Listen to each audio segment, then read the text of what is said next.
you Hello. ready to go, Toby? Yes, I'm ready. Yeah? I braced myself. Okay, cool. So last week we did real life versus work life. We looked at that. This recording here, the AI and entrepreneur. I edited some of it and then AI edited some of it. So it'll be interesting to see if you pick up on any differences. I don't think I'd worked out the smoothing between conversations, or maybe I'd start feeding that in. But let's see. If I start recording, give me a nudge when you want me to stop and discuss anything, yeah? Do you Yes. want to, if we discuss something, you want to stop recording? No, I'll pause the play, right? Oh, that way round. Okay. Yeah. For AI, launch a software model. He's a bit quiet, isn't he? I've lost it. Oh, This isn't working, is it, today? Doing it again.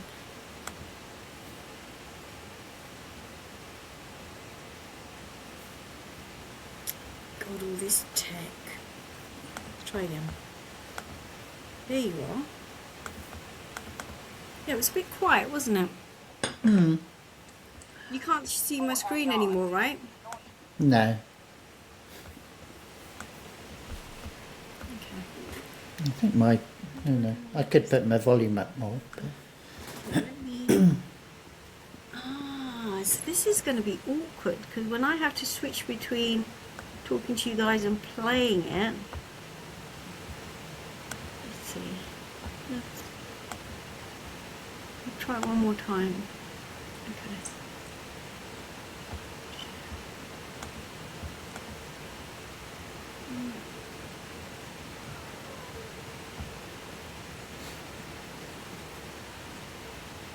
Can you see my screen now? you can see a blank, well, you can see the video player, but it's not playing.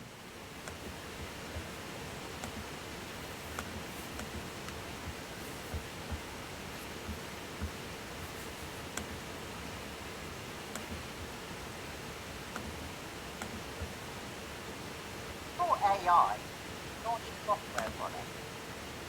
One that needs to have certain skills to ensure it's scalable, secure, with digital X, Y, but it needed a team of engineers to do that. Now that we have AI, we have an environment where one person uses Claude to help replace a whole team of engineers. Will this benefit software engineers? He's gone out of sync.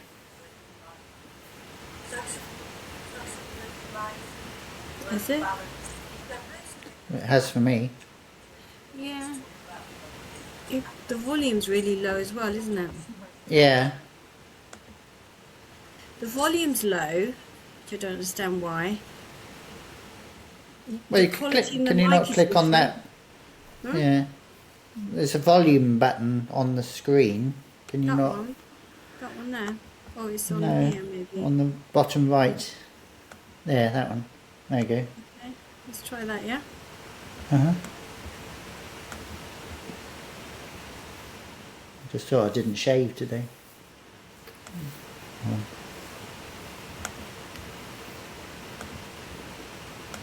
Hi, I'm SaToNa. I'm Toby. That's better. Welcome to 42. Answer to the ultimate question of life, the universe, and everything.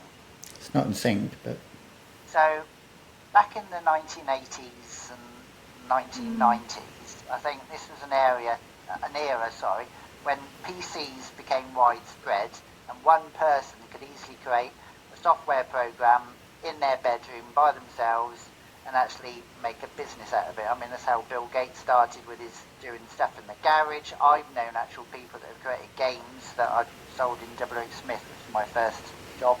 They've come in and I've seen their cassette tape on the shelf and all that sort of thing.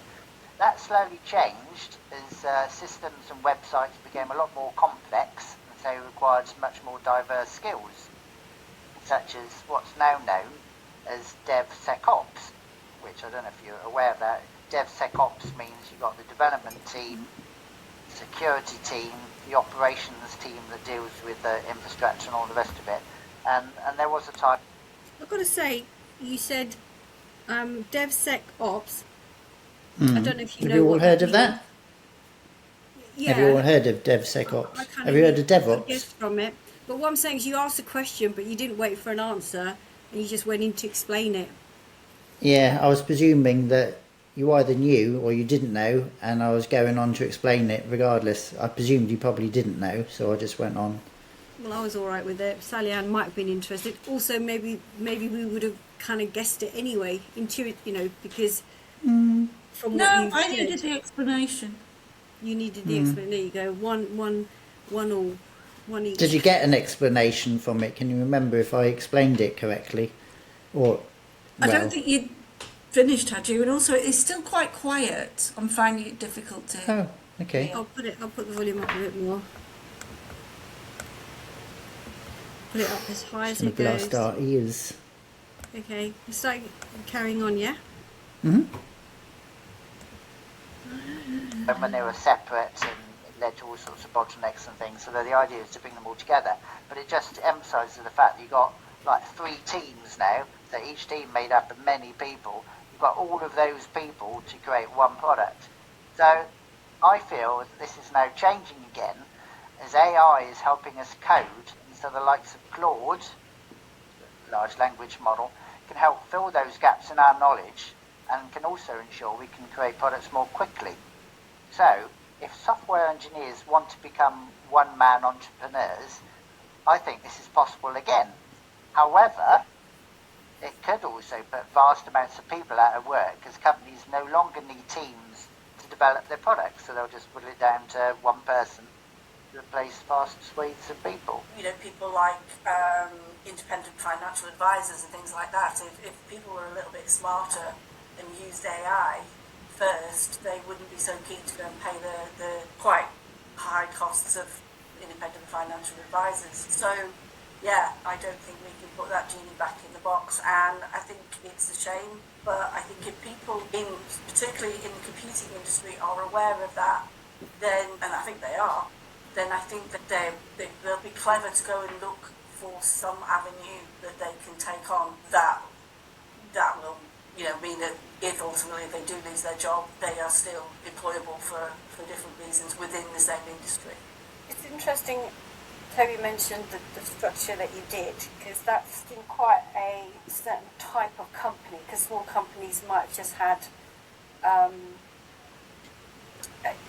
you definitely needed a team to support your system.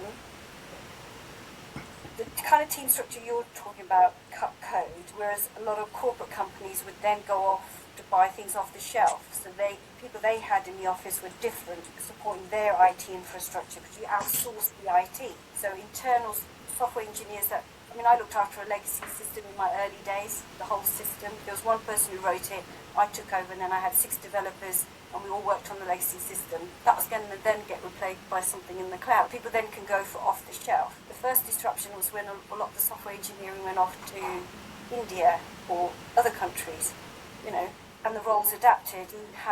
If you were closer to the business, you needed a bridge between the business and, say, India. The roles adapted. Or they got more complex because there's infrastructure behind it, or the platforms behind it are more complex, or you've got systems doing more things than they used to, and then you've got the digital angle, all that level of complexity.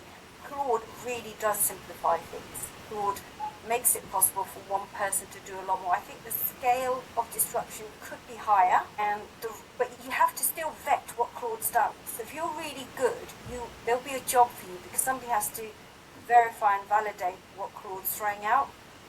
Yeah, but only one person needs to do that. Yeah. So the scale of who you don't.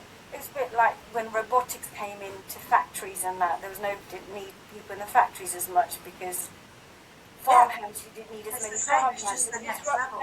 So now it's hitting. So I think the ability to change is always something everyone should keep up their sleeve, because this is another big change. I think one of the things that it's going to be great for the entrepreneur who's got an idea and wants to release something. But on one hand, Claude gives you so much. It gives you that HR, finance team, marketing, gives you everything that you wouldn't normally get as a solo person.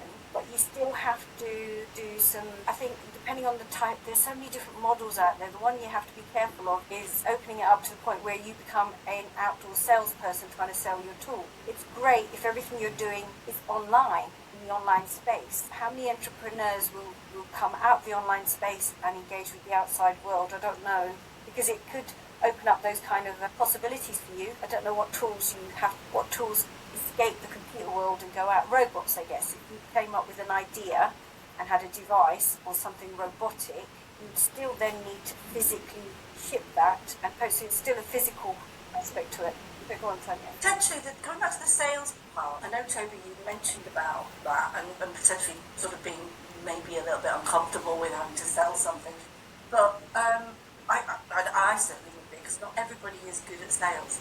And it's quite an important part. It might not be the artistic side of it or the clever side of it, you'd be doing that. But if you could afford to have somebody to into this new venture and be the sales aspect of it, then I think there's always going to be I was just going to say, I think there's a bit of continuity there, isn't there? Because did it freeze for you guys? Yeah. Yeah. I went off to try and pause it, so maybe I interfered with it. But because we jumped to Toby and sales, but I don't think I've included that introduction to what that sales context is. Because Toby, you talked about AI, you talked about DevSecOps, and I interjected with this other types of setups, and then we launched straight into sales. But this, somewhere between that beginning and now, you must have mentioned writing your app and having to go out to the shops to sell it. So, yeah. So I got that's what we're talking cut about here, I out. guess. And is the lip syncing still bad? No. Yeah. Every now and then. Not for me. Really? Is it? Oh, okay. I switch off with it every now and then. But Toby, are you reading from a script when you did the beginning bit? Did you have a script in front of you? I think I had notes. I didn't have a script. Interesting. All right, let me carry on. need for salespeople, good salespeople, because even if you are the one that creates the product, you're not necessarily the best one to sell your product. Yeah, might not be the best person, but then you'd be too small. You are going to have to do it though, because you're too small to hire someone else to do it for you. So yeah, I guess it's one of those that Claude does empower you a lot, but to what level? Because it might, in a way, it's great because it's opening new doors for so many of us. It's closing some doors for other people who probably thought they could retire just doing cutting code. I think it's another transitional period where people have to change their jobs, and it first seems, you think, oh, everybody's going to be out of a job, but as with all things, it's debatable whether it will eventually put everybody out of a job, and then you think, well, what do we actually do? How do governments and countries earn tax if everybody hasn't got a job and it's effectively on welfare? Where do we get the money from to pay for the welfare if we haven't got any people earning and spending money? I think it's probably the more technical jobs that are bigger at risk. I'm in IT. Well, for now. Yeah, for now. And that's what we're kind of talking about at this period of time. Because my job isn't that technical, I'm in quite a heavy sort of support aspect for very specific types of applications. And I can't see my job being taken over by AI, certainly not in the next 5 to 10 years. But, if I was a far more technical, if I was a developer or a coder or something, I can see that happening quicker because of the way that AI is developing and what it's sort of concentrating on and what it is available for. It will probably come, but certainly not as quickly, I feel. I mean, Navida you mentioned about buying off-the-shelf products. That you could argue that now with AI, you don't need to buy off-the-shelf products. You can just ask Claude. There is something called the SaaS apocalypse, apparently. Just came across the term today, funnily enough. SaaS apocalypse. So where you've got the big Salesforce and CRM tools and that, people can leverage to say, well, actually, we could build it in-house. We don't need to go out to you guys, and we'd get something. Do you want to pause it a minute? Sally, and the only reason your job's safe is probably because said company moves slowly. Did you say pause? Yeah. I was just going to say, I saw an interesting YouTube a few days ago from that Scott Hanselman had uploaded, who's a VP at Microsoft, and he was being given a demonstration of something called Vibe OS. So it was basically a new it was an operating system powered by an AI LLM. So it would boot up, and basically you could put in the command prompt, as it were, what you wanted, and it would create the app there and then. So one of the examples they cited was create me a Microsoft Money Manager where I've got a lot of money. So it suddenly created out of thin air a Microsoft Money interface with, the accounts and showing lots of money. I mean, it kind of showed you, obviously it wasn't particularly helpful. It looked funky and fun, but it wasn't particularly useful. But you could see the way things would be going with the fact that you'd have an operating system and you just tell it what you want it to do. So you wouldn't need, for instance, Microsoft Word or Excel or programming language. You just say, well, can you create me this, or can you build on the thing that I've already created and make it do this and that? And you'd just be essentially speaking to it, and it would just be creating it on the fly. Yeah, it'd be interesting because you can use AI. Somebody's written an app to say, "Hey, copy me the same app, make it like this, but call it that." Where does the whole copyright stuff go with that? Well, it's like everything, isn't it? It's like actors. It's like artists creating music. Yeah. There was something that on BBC iPlayer, I keep seeing the same advert pop up time and time again, where was this author that this journalist is showing what AI has done, has created a book. She put in AI, create me a book with the same storytelling as whatever this author was, and she showed it to him. I saw and that. He got a bit annoyed because of the fact that it was obviously so easy, but he said, "Oh, it didn't make you cry," and all that stuff. Well, yeah, but that's only a matter of time, isn't it? So yeah. Pace is amazing. Yeah, like I said, I've been using AI to deconstruct something I've been handed, and it's frightening how powerful it is. Really frightening. Yeah. But it's good. I don't know. Right, back. Start. Times. So those sorts of companies are going to start dying a death. We're happy for you, but the world is moving on, and there is a role for AI. You could look, because I know you use it for memos and emails and that, but there are, I'm finding that I'm using it more and more to do certain analysis and that. It's fantastic. But I think on the entrepreneur side, look at us doing podcasts, right? There's no way I would have had time to learn how to do the editing, how to put it together. I know the set we're going to put out there in the first tranche is us learning, right? But even to get this far, we only meet 1 hour a week, right? With minimal effort on either side, maybe to think of something to bring to the table. There's no way I could have done that in a different world. So it's opened up, we like the idea of doing a podcast anyway, but it's opened up that for us as an avenue to engage maybe with a wider audience and see where it goes. So if you had something to pursue, if you had an 18-year-old and you were trying to guide them as to what profession to go towards, what should you study at university, or should you go to university, what should you go to, what would your suggestions be to them? I think university shouldn't be always about your next career, because there's a lot more to university. It's about, you're going to be working for a long time in your life, you have the chance to have a long life. University really should be it's a shame that some of the university courses are now very much by who could, funding, because students pay for it, and if there's not enough students, you don't get enough funding. So sadly, some courses are going to fall away, right? But I'm all for an education that breeds a creative society, allows people to do what they want, because it's that rite of passage to engage with other people living away from home. Not everybody needs it. There are other avenues, but university was one route out to meet people, maybe a future. I don't think it's the debt you want to fix, not people's way of exploring and engaging with university. Even like with AI and there being maybe fewer jobs, just like there were fewer factory jobs, you had to shift your jobs to a different type of job, or I think there's been numerous times when jobs have changed and evolved. The coal miners, they had to find something else because we want to move away from coal. Lots of people have, many generations have had their own challenge. One of the things I think we need to accept is, like, at the moment, I think I read somewhere or heard somewhere that this new world that we're creating, this world of automation and that would have given us 4-day weeks or given people more time for creativity. I just feel like... Do you want to pause it a minute? We're still doing it for 5 days. We're lucky we get a weekend, which isn't really enough. A bit slow, aren't I, pausing? You're a little bit slow, yeah. It just occurred to me that you said that jobs change and people, like the coal miners, they change to adapt and do new things. But it struck me the fact that there's probably a lot of coal miners, for instance, that actually never did get any new jobs. Yeah. And then that was it, game over for them.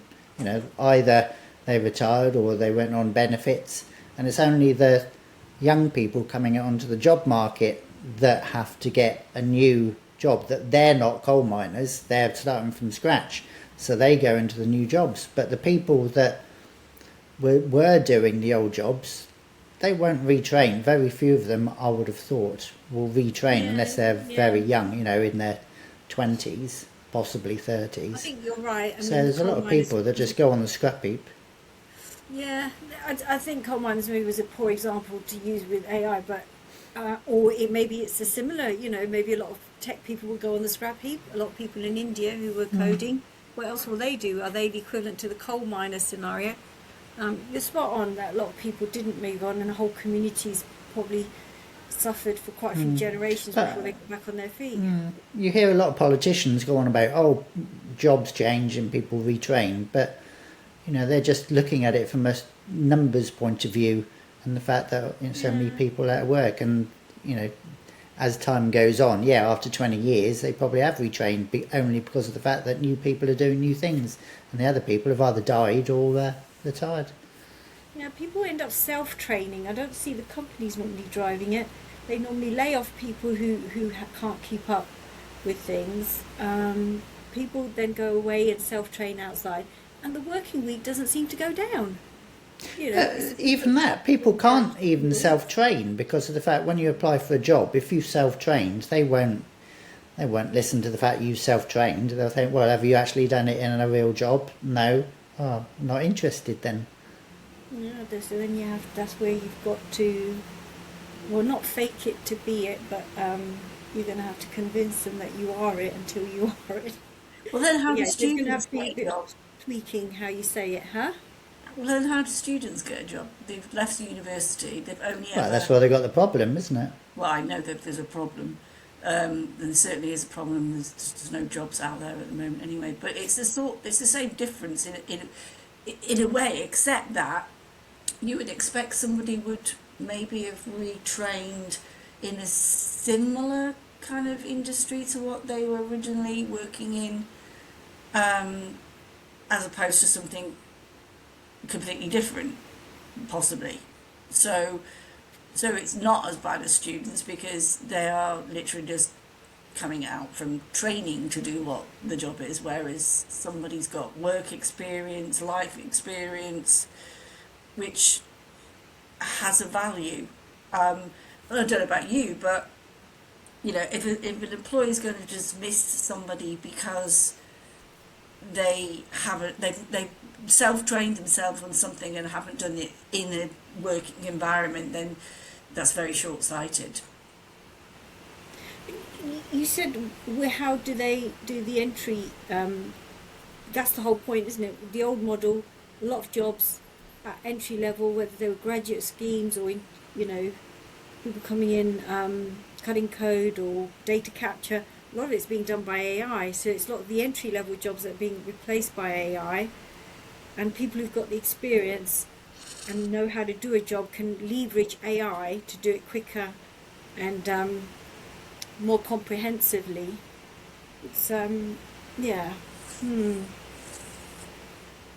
I think we've still got to be really careful with AI, and as somebody pointed out to me, not that I didn't know this already, is you have to be competent enough to know what the right questions are to get the best out of AI. Absolutely. Yeah.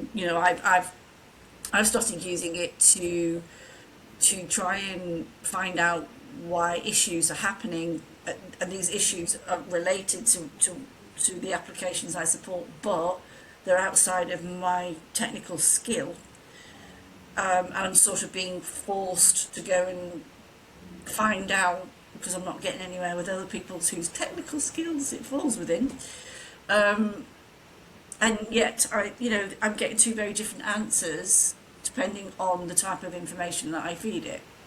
And it comes back all sort of chirpy, and yes, absolutely, Sally Ann, you're completely right. It's definitely this and it's definitely not that. And then I feed it a little tiny bit more information, and it goes, well, now you tell me that's that. completely different.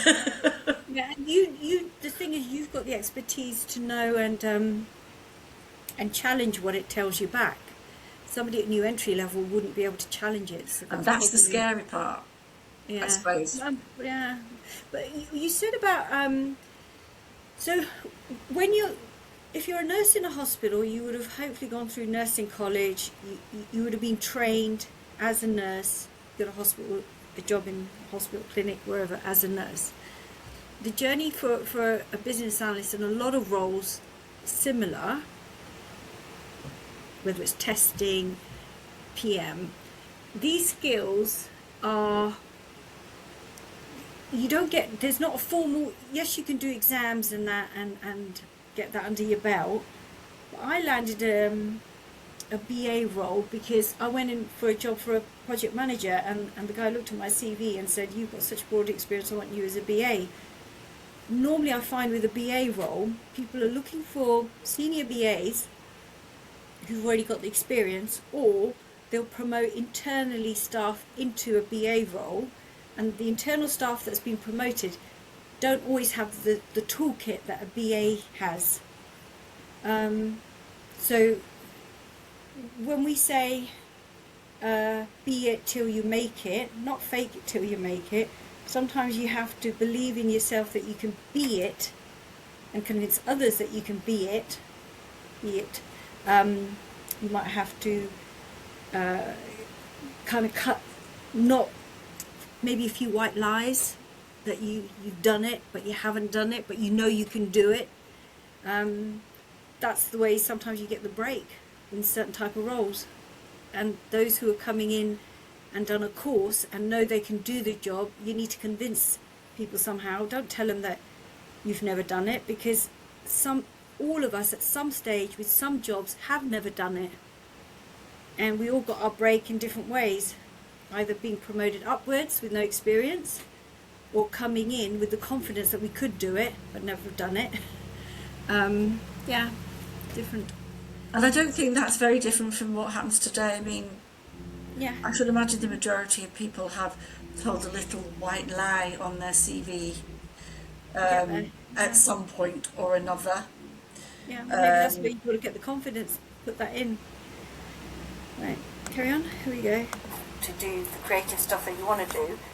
And if there aren't enough jobs, maybe there's countries that are facing with declining populations because people are too busy trying to pay the bills or whatever, living life, or maybe enjoying life too much. You're either busy paying the bills or you're enjoying life so much you don't want to create new babies, I guess. But I feel like we need a new model. We need a new model that works for humanity, which is some people maybe won't work. Some people maybe will be creative and just be volunteers in society, or maybe they'll find, maybe they will be useless, I don't know, but hopefully they won't procreate. The useless ones.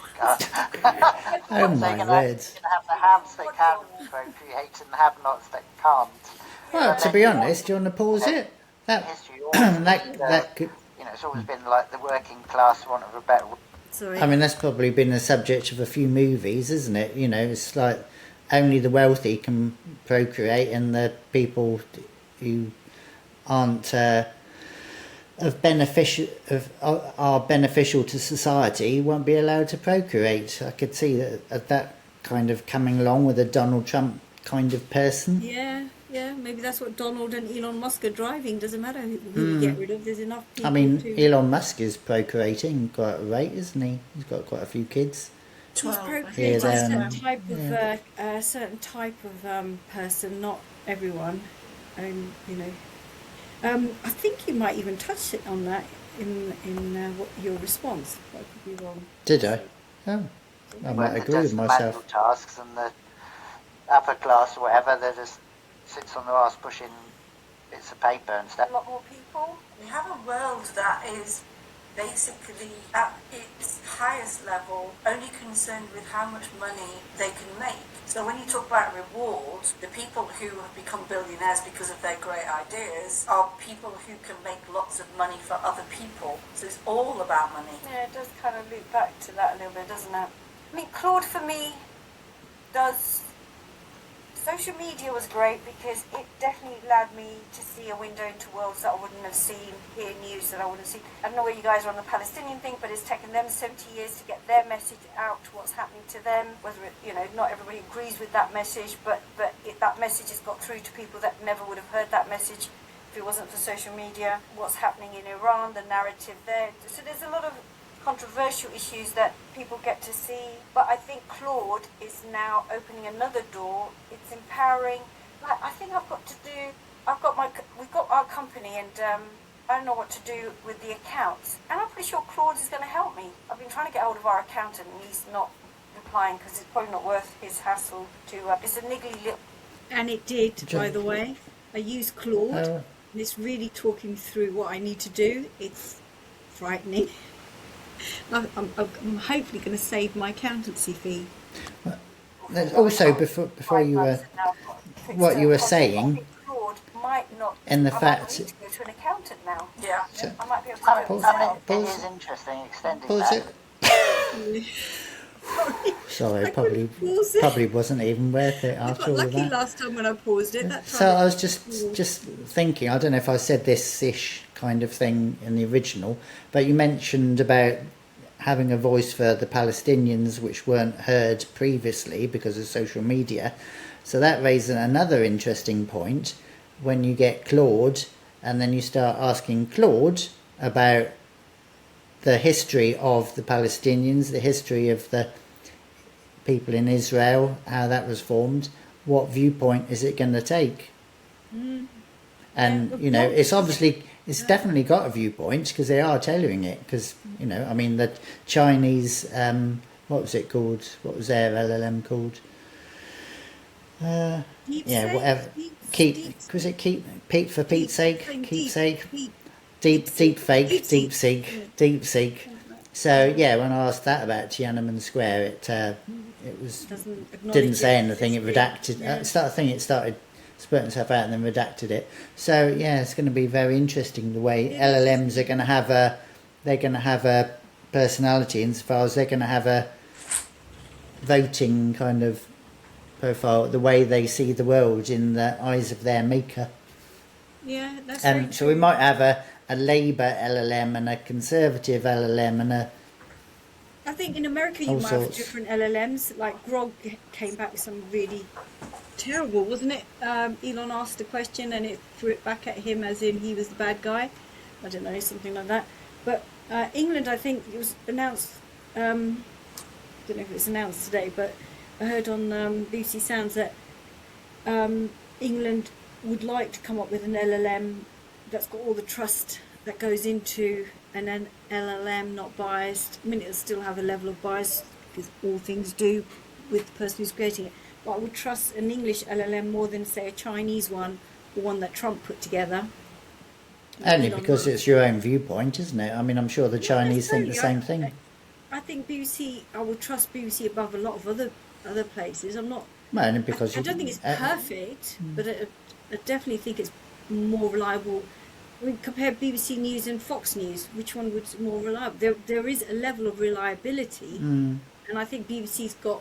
I know it's got a few things wrong, and those few things you always do need to keep an eye out on it. You can't be complacent and just accept everything. But I do trust BBC a lot more than I say trust some of the other news sites. But, you are spot on. I mean, Tony Blair's 5,000 word essay. I mean, he was talking a lot about the fact that the UK has got to get into AI because otherwise we're just going to be left behind.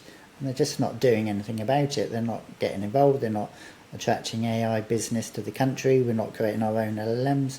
Just going to get left behind again. I don't think so. I think the noise is out there to do it, but let's see. Hopefully, it won't get left behind. Yeah, I forgot what I was going to say. Well, the beauty, I'm not going to edit this pause out. You talk about LLM. You talk about LLM. Somebody's moving something. Sorry, Is did that you hear Graham? Yes. that? Just can't work with this. Got cats meowing there and husbands moving Is around that there. the Zwift machine moving along somewhere?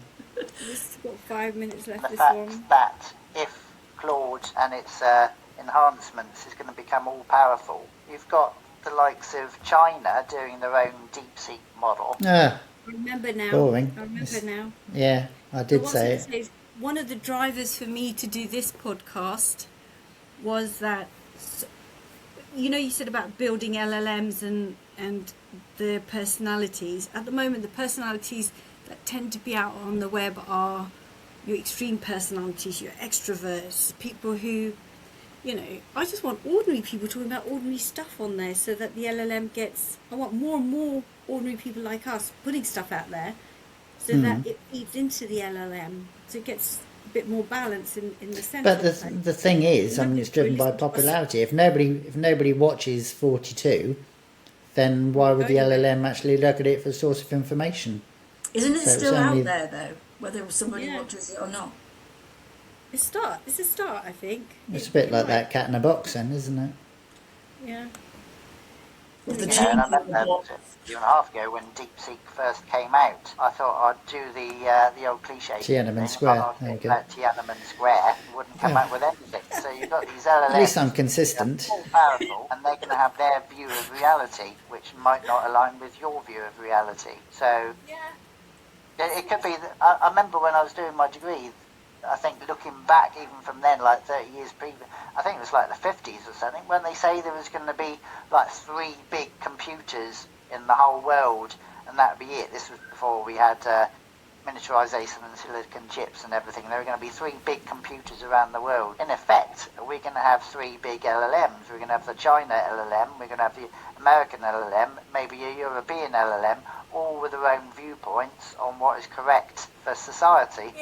Yeah, definitely. I think there's certain things that, like a life cycle of some things. For example, newspapers used to that was the only way you got your news was on a newspaper.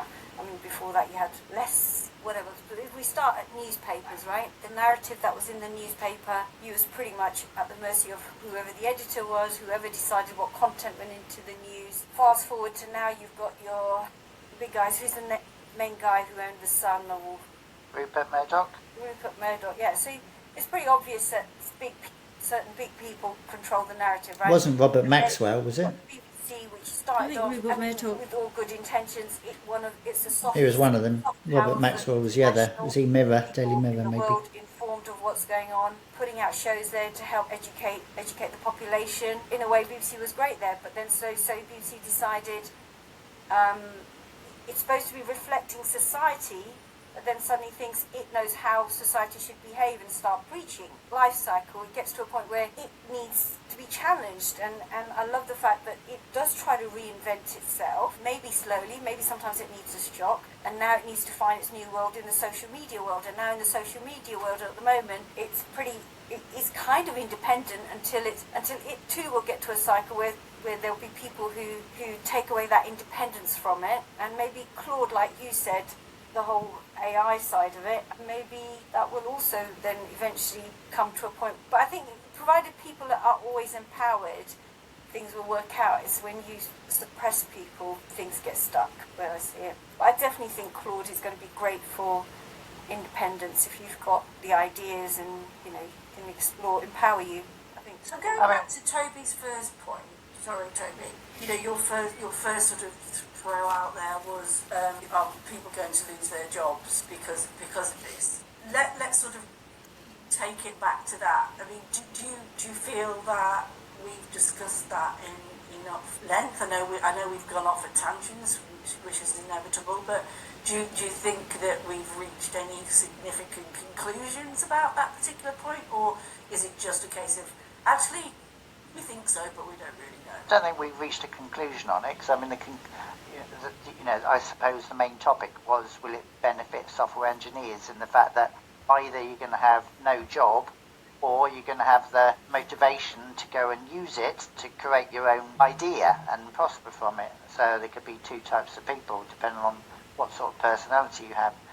The third one, the Go on one then. who's created their own idea, lose their job, or the third one is there'll be a new role as a software engineer to vet the code of AI. So there still will be. But that requires less people, doesn't it? So you're going to Yeah, have to that's invent the more thing, jobs less as we get people, more yeah. people on the planet. You know, Yeah. it's all very well. I mean, Well, India's going as to be in trouble because India was the coding warehouse. I know. So I mean, now with Claude, you can have like the product owner role. That's it. That's all you need. The product owner being the person that describes what they want the software to do. To do that bit. Ooh, that was a sudden stop. I was all prepped. No, it's done. Oh, that stayed in. That was the thumbs up if you like us. Oh, right. So the audio was carrying on, but the video went. Yeah, maybe it's. Oh no, it'll come back. I don't know. Oh, maybe it's just catching up. It's still running in the background. There's a dog barking. I'm not sure if that's in the I think- recording or now. That's outside. That's today. Oh, right. I'll stop sharing anyway. But I think that was the last bit where it's like, if you enjoyed this, subscribe. But anyway, I think interestingly, while we were watching it, we kind of said some of the If you points. enjoyed listening Oh, and felt Sally Ann's off again. that it resonated, please give us a thumbs up, subscribe, become a patron, show us your support. So bye from me, Sally Ann. Bye from me, Toby. Bye, Sally Ann. Bye. Bye, Toby. I certainly am. For AI to launch a Oh, software shut up. market, one needed to have so many skills to ensure it was safe, Stop that person. secure, and with Oh, there we go. I've got to get better at the sharing malarkey. How do I stop sharing? Sharing. Is it still sharing? Yeah, The recording, if that's what you mean. sharing and recording. Okay, why don't we say bye to everyone, and then I can work out the stop sharing. Bye everyone. Bye, everyone. If you like us, thumbs up, blah blah. I'm going to post this as it is, so people can see all the the great troubles we're having Whoops. getting on top of this. Anyway, hope to see you next one.